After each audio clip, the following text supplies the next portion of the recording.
Hello guys, welcome back to my channel. ಎಲ್ಲರೂ ಹೇಗಿದ್ದೀರಾ? ಎಷ್ಟು ಚೆನ್ನಾಗಿದ್ದೀರಾ ಅಂತ ಭಾವಿಸ್ತೀನಿ. ಇವತ್ತು ತುಂಬ ಟೇಸ್ಟಿಯಾಗಿರೋ ಎಗ್ ರೈಸ್ ಹೇಗೆ ಮಾಡೋಂತ ನೋಡೋಣ. ಒಂದೇ ಥರ ತಿಂದು ನಮಗೂ ಬೇಜಾರಾಗುತ್ತೆ. ಈಗ ಡಿಫ್ರೆಂಟಾಗಿ ಹೇಗೆ ಮಾಡೋದಂತ ನೋಡೋಣ. ಇಲ್ಲಿ ನಾನು ರುಬ್ಕೊಳ್ಳೋದಕ್ಕೆ 2 ಟೊಮೆಟೊ ತೊಗೊಂಡಿದ್ದೀನಿ, ಒಂದು 5 ಹಸಿಮೆಣಸಿನ್ಕಾಯಿ, ಸ್ವಲ್ಪ ಶುಂಠಿ, ಬೆಳ್ಳುಳ್ಳಿ, ಇದ್ರ ಜೊತೆ ಸಾಂಬಾರು ಸೊಪ್ಪು, ಇಷ್ಟನ್ನು ನೀರು ಹಾಕ್ಕೊಂಡು ನೀಟಾಗಿ ಫೈನಾಗಿ ಪೇಸ್ಟ್ ಮಾಡ್ಕೊಳ್ಳೋಣ. ಇದು ಹೇಗೆ ಮಾಡೋದಂತ ನೋಡೋಣ.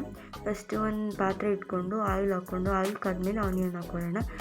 ಇಲ್ಲಿ 1-2 ಈರುಳ್ಳಿನ ಚಿಕ್ಕದಾಗಿ ಕಟ್ ಮಾಡಿ ಇಟ್ಕೊಂಡಿದ್ದೀನಿ, ಅದು ಹಾಕ್ಕೊಂಡಿದ್ದೀನಿ. ನೀಟಾಗಿ ಫ್ರೈ ಮಾಡ್ಕೊಳ್ಳೋಣ.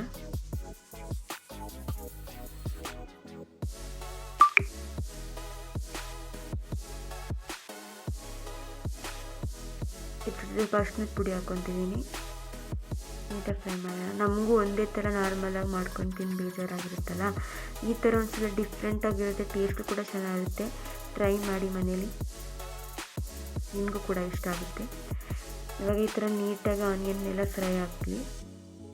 ಈ ಥರ ನೀಟಾಗಿ ಫ್ರೈ ಆದಮೇಲೆ ನಾವೇನು ಈ ಥರ ಪೇಸ್ಟ್ ಮಾಡಿ ಇಟ್ಕೊಂಡಿರ್ತೀವಿ ಆ ಮಸಾಲೆ ಹಾಕ್ಕೊತಾ ಇದ್ದೀನಿ.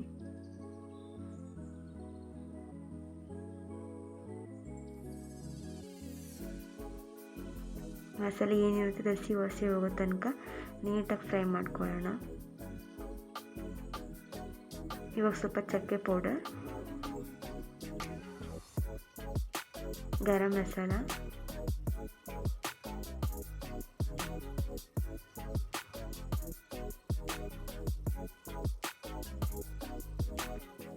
ಮತ್ತು ಸಾಂಬಾರು ಪುಡಿಯ ಸ್ವಲ್ಪ ಹಾಕ್ಕೊತಾ ಇದ್ದೀನಿ, ಮತ್ತು ಖಾರದ ಪುಡಿ, ಸ್ವಲ್ಪ ಮೆಣಸು. ನಾವು ಆಲ್ರೆಡಿ ಮೆಣಸಿನ್ಕಾಯಿ ಹಾಕ್ಕೊಂಡಿರ್ತೀವಿ. ಮೆಣಸು ಮತ್ತು ಖಾರದ ಪುಡಿ ನೋಡ್ಕೊಂಡು ಹಾಕ್ಕೊಳ್ಳೋಣ. ಹಾಕ್ಕೊಂಡು ನೀಟಾಗಿ ಮಿಕ್ಸ್ ಮಾಡ್ಕೊತಾ ಇದ್ದೀನಿ. ಮೆಣಸಿನ್ಕಾಯಿ ಹಾಕೋದ್ರಿಂದ ಸ್ವಲ್ಪ ಟೇಸ್ಟ್ ಇರುತ್ತೆ ಅಷ್ಟು ಮೆಣಸಿನ್ಕಾಯಿ ಹಾಕೋದ್ರಿಂದ. ಅದಕ್ಕೆ ನಾನು ಮೆಣಸಿನ್ಕಾಯಿ, ಖಾರದ ಪುಡಿ, ಮೆಣಸು 2 ಹಾಕ್ತಾಯಿದ್ದೀನಿ. ಈಗ ನಾನು ಎಗ್ ರೈಸ್ ಪೌಡರ್ ತೊಗೊಂಡಿದ್ದೀನಿ. ಇದು ತೇಜ್ ಅವ್ರದ್ದು ಎಗ್ ರೈಸ್ ಪೌಡರ್ ಹಾಕ್ತಾಯಿದ್ದೀನಿ. 1.5 ಟೇಬಲ್ ಸ್ಪೂನ್ ಆಗೋಷ್ಟು ಪೌಡರ್ ಹಾಕ್ತಿದ್ದೀನಿ. ಮತ್ತು ಅದು ನೀಟಾಗೆಲ್ಲ ಫ್ರೈ ಆದಮೇಲೆ ಒಂದು 5 ಮೊಟ್ಟೆನ ಹಾಕ್ಕೊಂಡಿದ್ದೀನಿ. ನೀಟಾಗಿ ಮಿಕ್ಸ್ ಮಾಡ್ಕೊಳ್ಳೋಣ.